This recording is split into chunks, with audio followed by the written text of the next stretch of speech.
Hey everybody, so today I'm going to be slapping new bump stops in the front of my Jeep. It bottoms out quite a bit over the bumps, especially if I'm on a really bad road with a lot of construction.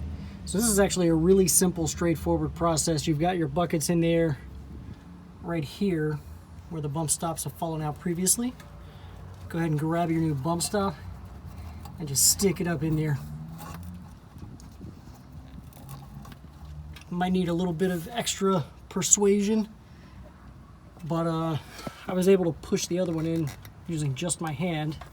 Didn't need any tools or anything. I did have to jack my Jeep up a little bit because mine is lowered, so I didn't have enough clearance really. Yeah, but if you give it a little wobble like that, you'll know when it's seated in place because it'll kind of seat itself in there and feel like it's nice and firm. But yeah, that was it.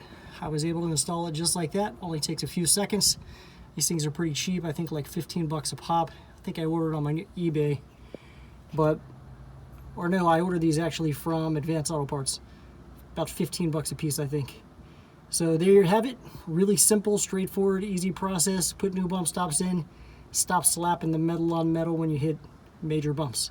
I hope this video helps you out. Thank you very much for watching. Make sure you subscribe to my channel and check out my other videos as well. Thank you.